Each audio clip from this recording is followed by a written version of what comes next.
Hi, I'm James Lamont, Director of the Vidine Center for Rural Economic Development at the University of Minnesota Crookston.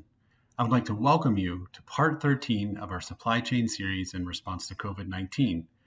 In this discussion, we will talk about specialty markets, most notably halal and kosher markets, as they have worked to mitigate their supply chain challenges during the course of this pandemic.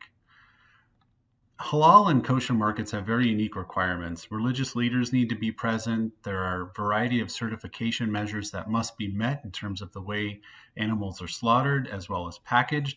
And then there are certain parts of the animal that can't be used.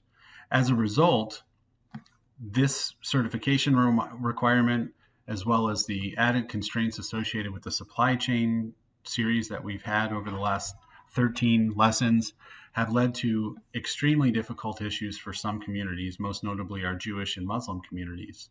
For halal, it was further exacerbated by the fact that not only did we have a COVID-19 pandemic, but at the same time we experienced Ramadan, where typically demand increases for specialty meats across the globe.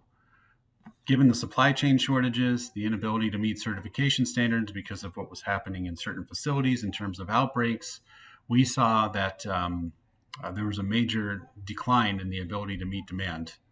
Also, there was a concurrent charitable period with both Jewish and Muslim food banks where we saw shortages as well. So given this dynamic, it was very difficult to access certain products.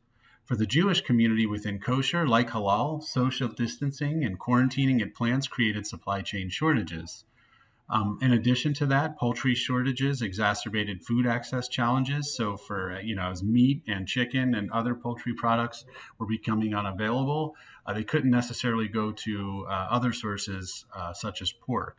So as a result, many of these products saw double, tripling, or even quadrupling in terms of prices because of the Ramadan holiday, the inability to meet certification standards due to hotspots, and then just the shortage of meat in general. I would like to thank you for joining me for part 13 of the supply chain series in response to COVID. Have a great day.